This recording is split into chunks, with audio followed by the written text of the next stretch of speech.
feel about the depth and deep safety? Continued progress. What kind of progress has been made by some of those young guys? I think, we're really excited about the future of the young players.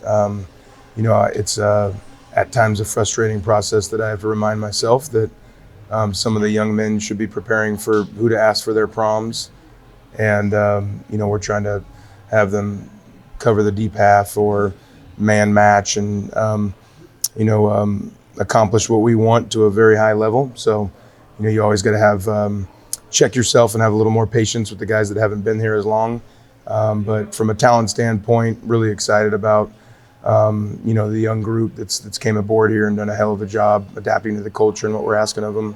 With what you added at corner with Cam and Jabbar and Sione in terms of compared to last season, how much more confident are you guys as a defensive staff about just the depth and relative quality of depth at the top at outside corner?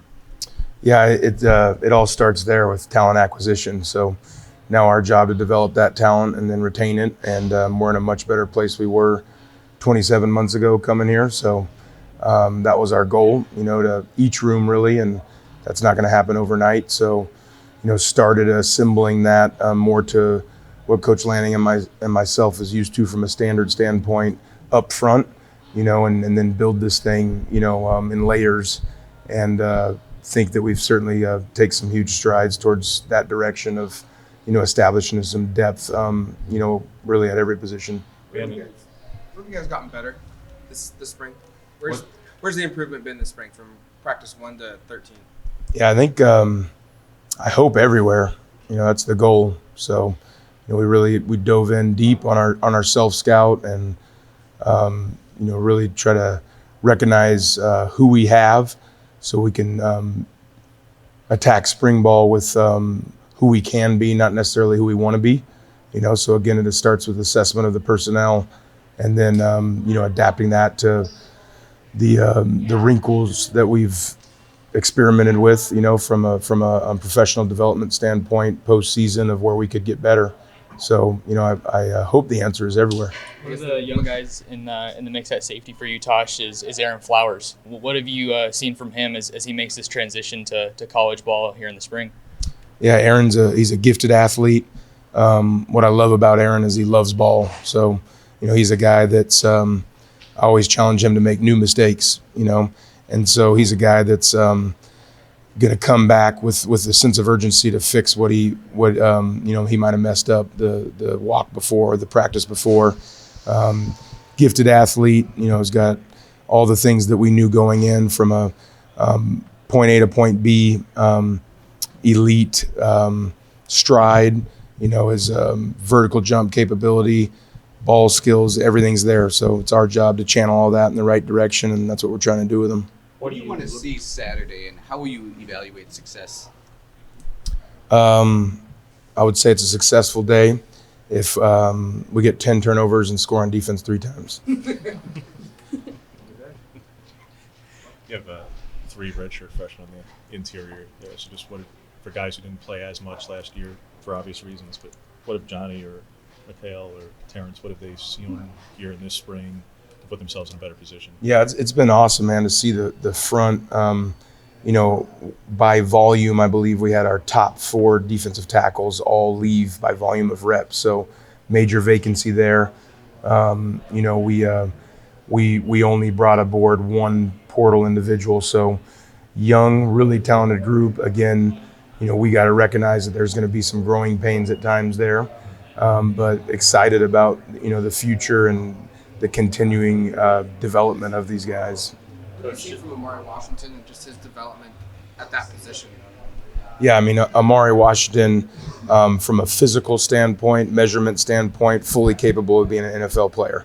So as we tighten his technique, make sure he's going in the right direction, as he attacks his playbook, starts to take some ownership of not just a waiting of telling individuals where to, for him to where to align. As he masters that, which he's begin that progress, really excited about his future. Coach, just kind of piggybacking from a couple questions ago, what are you looking for from the players in the spring game specifically, and maybe more importantly, what are you not looking for, and what do you not want to see them do come Saturday? Okay. Well, what I don't want them to see is play with a lack of effort. What I don't want them to see is not attack the ball. And what I don't want them to see is play undisciplined football. So if you take the opposite of those three, that's exactly what we want. So we want to play with a relentless effort. We want to attack the ball at a high level.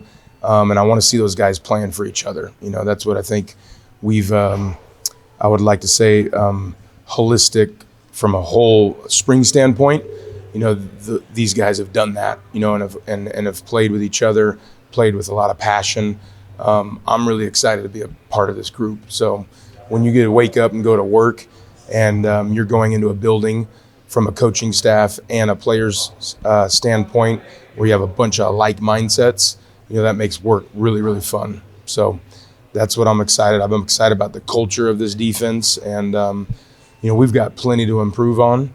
That's what this is all about. So spring, you know, we're going to go hit the road there, but I fully, the expectations of the leadership of this group, nothing lowers from how we're going to go attack the weight room, you know, some possible bonus meetings that the leaders, you know, are directing without coaches present. You know, that's where I think we take this to the next level and treat it just like we did in the National Football League, where, you know, your best teams, the best teams that I've ever been a part of are player-led. Staying with the leadership, there's been a handful of players that have told us throughout the spring that a big goal of theirs this spring was to become a better leader. Who are the players on the defensive side of the ball that you've really seen grow in that aspect this spring? Yeah, it all starts with Jeffrey Bassa, who, you know, ended with great leadership. I think what has been noticeable on his film, you know, I really challenged him that he's a draftable prospect. You know, he's one of the best in the country as far as coverage and space. And to take his game to the next level of what he's doing on a first and second down consistent basis of his fundamentals and technique, physically striking blockers, shedding off blockers, tackling in space.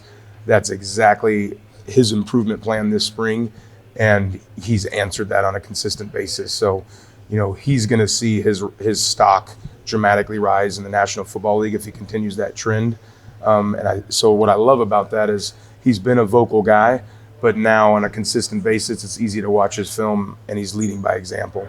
You know, in a back-end standpoint, you know, a guy like Nico Reed stands out that, you know, he's got an edge to him, the way he plays. Guys are always going to constantly feed off of that. Dante Manning's made some major strides there. Again, our newcomers, of course, Jabbar Muhammad, Jamari Caldwell, some guys that, you know, we're putting a lot into and putting a lot on right now. You know, we've had them from a limited time. You know, I certainly could have mentioned a lot more, but I think those guys stand out as starting to lead by action, and that's what we ask of our guys. You know, we don't need to have a bunch of rah-rah guys. You know, we want both coaches and players to have juice with content. When Devin's entering his third year, and Jeff's a proven commodity. Justin was a little bit limited at points here, and Bryce has been out with baseball. He's getting extended run. How confident are you that he's ready for an increased role, increased opportunity, increased reps? Yeah, I would say Devonte Jackson is arguably, if there was an award, he'd be arguably the most improved on our defense. He's a guy that has elite speed, not above average, elite speed. His GPS is constantly reading over 21, which sometimes is surpassing the DBs. But he's doing a much better job from a communication skill. I think, you know, having a guy in front of him or with him in Jeffrey Bassa, you see that picture kind of consistent basis, and you see the success that comes from it. So he's stepped it up dramatically when it comes to that. And now, you know, it's not the old story of Bassa off the field. Our defense is the standard is lowered because of the lack of communication. You know, Devin being out there has done a really quality job of that. So got to continue that trend with him.